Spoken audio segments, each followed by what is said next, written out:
Alright, so I was just scrolling through Twitter when a guy responded to one of my posts about glitching with a Titan, and he said, "How do you jump for so long?" And so this is when I realized you guys are probably not as smart as I'm taking you for. And so today we're going to do and make an entire video about glitch tips, what kind of tricks you can use on different characters in Destiny, what I use, what I prefer, and so you guys could finally learn, how does he actually, skate with the Titan? How does he fly that far with the Titan? How do you Sparrow glide?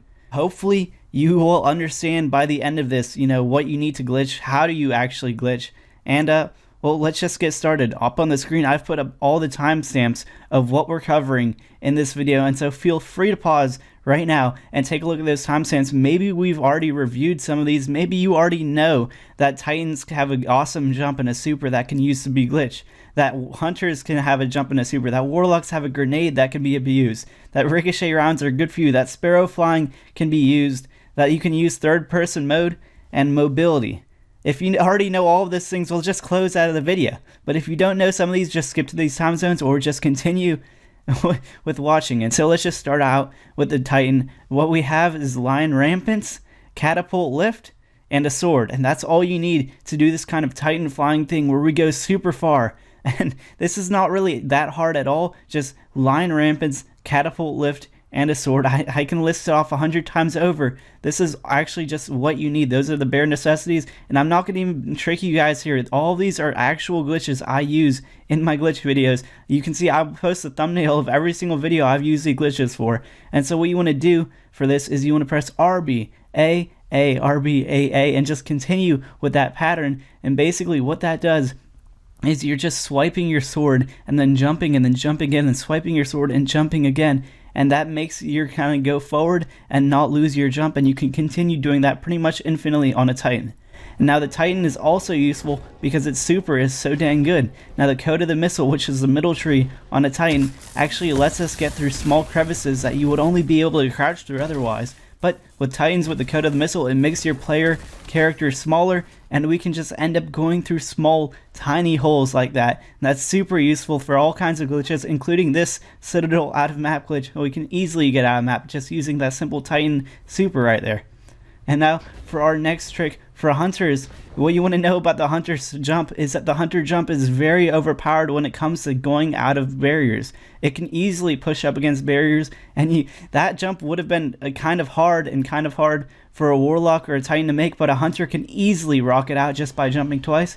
As for Hunters also, they have the most overpowered glitching super in the game. That is the Blade Barrage. And I've only showed the Dead Cliffs as the thumbnail in the corner here, but I can easily show dozens of my other videos where we have used this Blade Barrage trick just to get out of map, because it's just so easy to use, and we can use it tons of times just to glitch out of the map using a simple Blade Barrage, push through any barrier that we wouldn't be able to otherwise, and on no other class, or it can't be used on any other class, and so that makes it kind of unique for Hunters to use.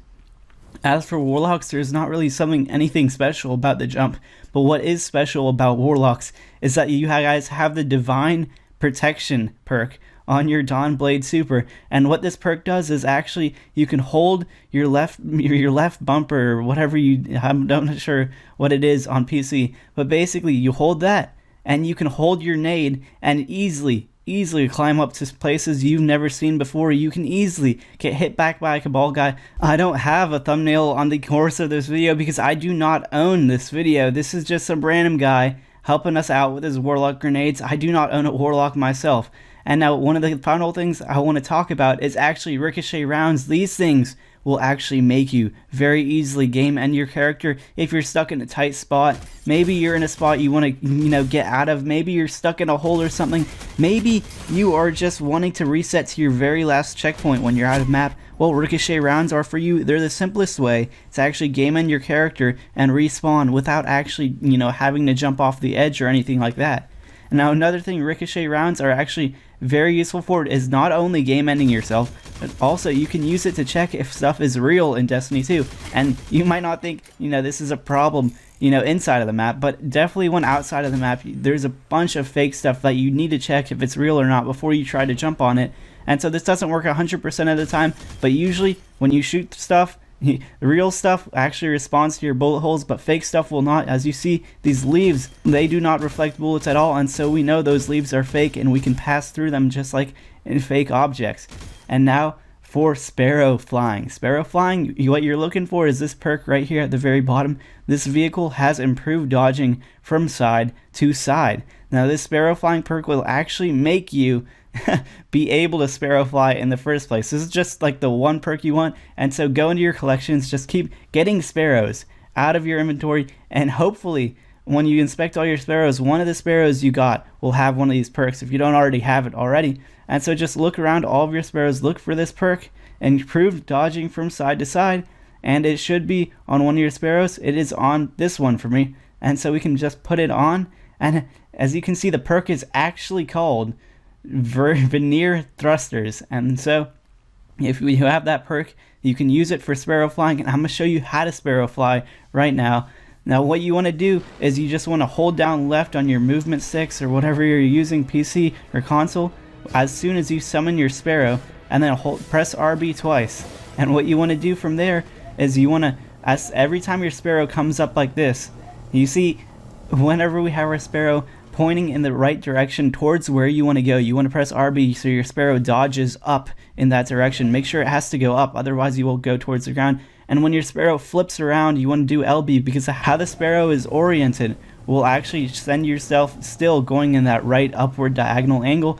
And if you do it right, and believe me, it takes dozens of tries to actually do this right, unless you're like a perfect master of this, you will finally get over and do your Sparrow Flying trick. And now another thing I want to talk about is the sword third person. Now swords are very good for third person mode in Destiny 2. I actually prefer them. If you notice in a lot of my videos, when we were going and doing some parkour or something like that, we were going to pull out a sword and we were going to go towards something and glitch out with a sword in hand, because I honestly just think it's easier to see, and believe me, it is a lot easier to see. We can see exactly what our character's head is bumping into, we can see what we're standing on, we can literally see everything around us. The sword is just so helpful in ways that holding a gun out and just jumping on stuff wouldn't be. And so that's just why a sword is very useful. Of course, you don't have to use it, that's just completely optional.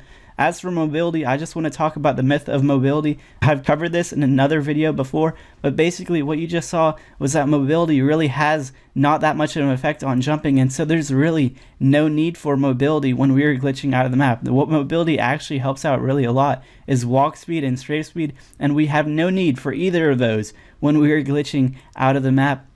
And so if you have nothing else to wear, of course, mobility will help. It will give you an extra, inch on your jump height, but in reality that's not even going to be life-saving or even the most better. If you have nothing else to put on, sure, put on mobility when we're glitching out of the map, but it's not necessary. But again, no perks are necessary when you are outside of the map. You don't need recovery, you don't need resilience, because there's just no enemies outside. And so mobility is always a good one to put it in, but it will be unfortunately wasted at the end of the day, because walking faster, strafing faster, and jumping just a little bit higher isn't going to make you glitch out of the map all of a sudden. And so that was it. That was the entire video, Guardians. I hope you guys enjoyed. And what you see in the background here is persistence. This is what it takes for you to try to master Sparrow Flying, Titan Gliding, whatever you want to do in this game when it comes to glitching. All you need is persistence, you need patience, you need practice. Just practice these things, and hopefully soon you will get them. And I hope you guys enjoyed the video. I'll see you, Guardians, in the next one. Thanks for watching. I'll see you soon.